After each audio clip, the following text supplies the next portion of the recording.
bonjour à toi qui me suis et qui me regarde. Aujourd'hui, on est dans la vigne, tu vois, et je marche. Ben oui, je marche parce qu'on a tous des petits tracas quotidiens, notamment le mal de dos. Ouais, il faut bouger quand on a mal au dos. Et oui, c'est même dit à la télé. Mais aujourd'hui, on va pas parler des tracas des humains, mais des tracas de nos petits appareils photo chéris. Et il y a tout un tas de trucs à dire. On y va, on y va.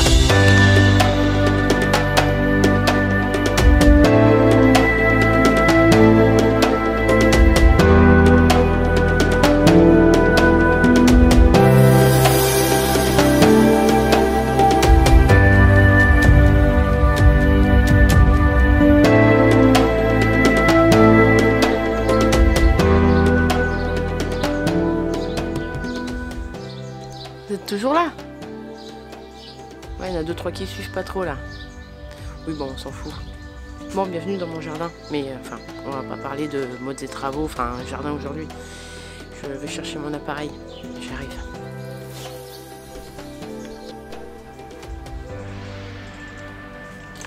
Pour commencer, on va commencer simple. La plupart du temps, ce que j'entends, c'est j'ai des petits points noirs sur l'appareil photo, enfin sur la photo de base. Et à chaque fois que je prends la photo, des fois les points noirs ils se déplacent ou pas. Donc ce qu'on va faire, c'est pas forcément grave, on va déjà tester votre appareil. Ce qui peut arriver, c'est que si on défait le cache, c'est mieux. Il y a des petites particules qui se déposent sur la lentille, jusqu'ici, sur l'objectif. Alors soit ici ou soit à l'intérieur, de ce côté-là.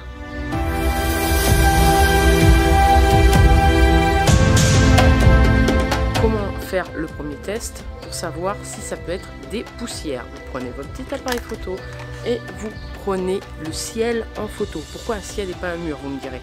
Parce qu'il peut y avoir des impuretés sur un mur, donc il peut y avoir des petits morceaux noirs où on croit que c'est sur l'appareil et en fait non, c'est simplement sur le mur, soi-disant blanc maculé, qui ne l'est pas.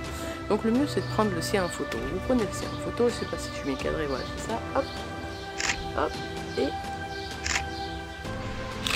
je prends une photo. Moi, dans le viseur, je vois déjà qu'il y a des petits cacas. Et quand je regarde l'appareil, j'en vois certains et d'autres j'en vois pas.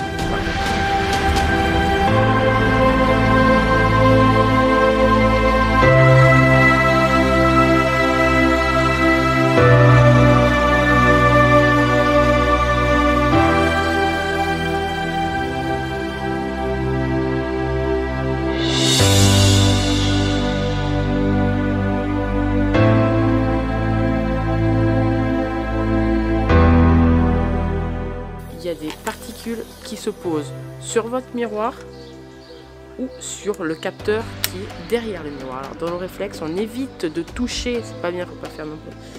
Il faut éviter de toucher le miroir et je vais vous montrer le capteur qui est juste derrière. Je ne sais pas si on le voit. Il y a un petit volet et derrière le volet, il y a le capteur. Et parfois, il est sale et il faut le nettoyer. Alors, ne le faites pas vous-même. Le capteur, il vaut mieux pas.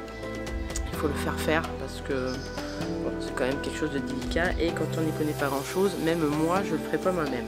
La seule chose qu'on peut faire soi-même, c'est nettoyer. Et la lentille de visée, elle est ici. Et ça, des fois, il peut y avoir plein d'impuretés dessus. Toujours lui garder la tête en bas pour éviter qu'il y ait des impuretés qui rentrent. Vous passez un petit peu de souplette et vous faites attention. Attention, un verre de visée se raye extrêmement facilement. Et j'en ai vu des rayés à cause du sable sur la plage. Alors ça, voilà. Et adieu le petit problème.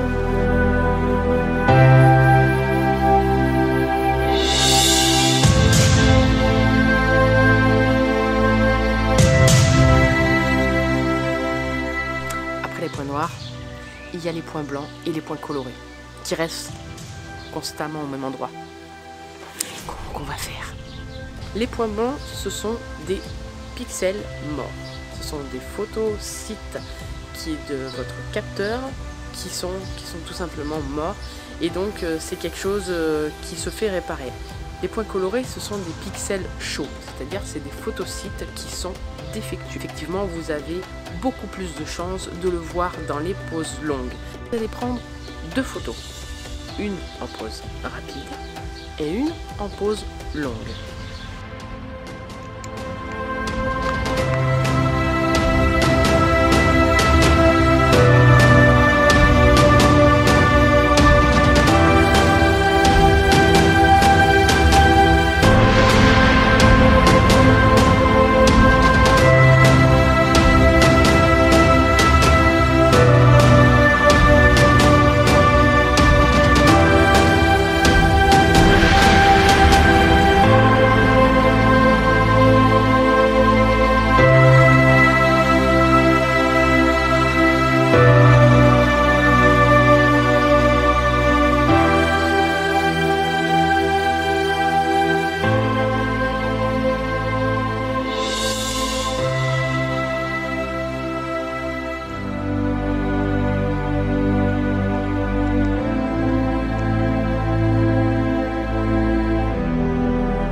Dans votre boîtier, il y a une fonction réduction de bruit. Alors ça y est pas dans tous les boîtiers, mais dans certains boîtiers. Ça a pour but, c'est-à-dire que quand vous faites des pauses longues, ça va faire un double temps de pause. Vous allez avoir votre pause de votre photo qui va arriver, et quand la photo va être finie, il va y avoir aussi un temps de pause qui va faire que votre appareil va faire une réduction de bruit. Ces deux accouplés peuvent faire que ça diminue l'aspect de votre point chaud. Soit vous le renvoyez au SAV s'il est neuf, ou vous l'amenez à quelqu'un pour le faire réparer, mais aussi ça va vous coûter un bras, ou alors Photoshop.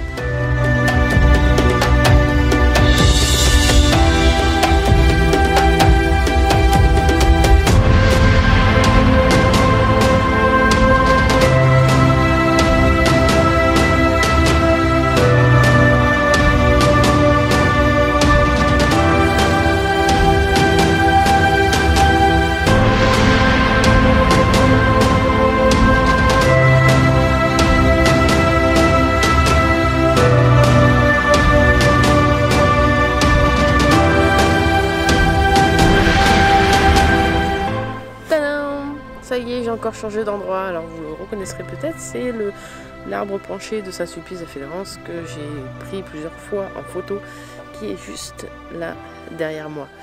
Bref, je suis là pas vous parler de l'arbre, mais du flou. Alors beaucoup de monde me dit je comprends pas, je fais des photos floues et je suis sûre que ça vient de l'appareil.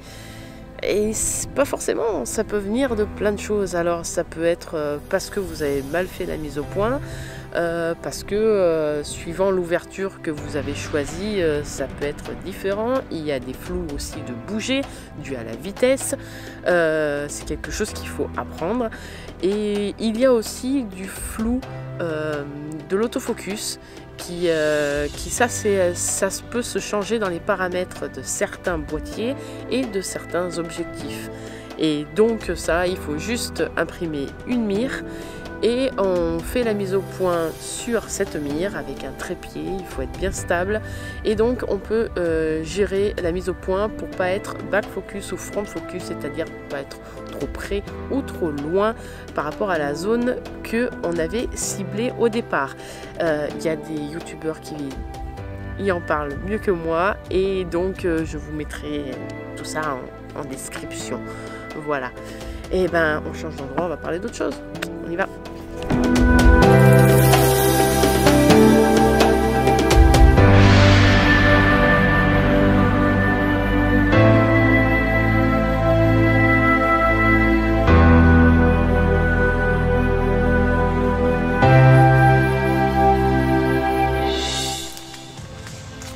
Ah, vous êtes revenu? Ah oui, alors, je vais vous dire un truc. Si vous voyez votre objectif qui a du mal à faire la mise au point, il va falloir que vous testiez avec l'automatisme de mise au point, de la tester près, puis de la tester loin, et de recommencer près et loin. Si vous voyez vraiment qu'il a du mal, vérifiez que peut-être il n'y a plus de batterie dans votre appareil.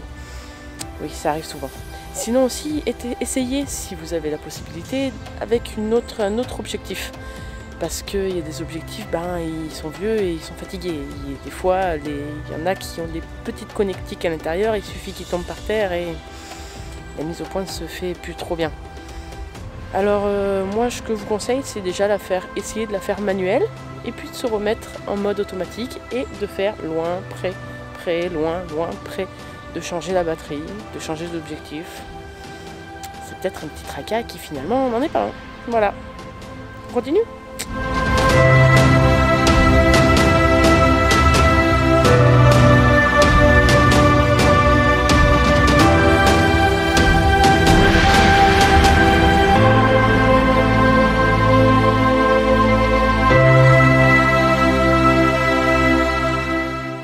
Et pour finir, la chose la plus importante, si vous avez la chance d'avoir un appareil photo où on peut toucher indépendamment l'ouverture, les ISO et la vitesse, eh bien il vaut mieux apprendre le triangle des positions. Pourquoi? Parce que déjà pour commencer, ça va vous aider à faire des photos hors du mode automatique et ça c'est pas rien.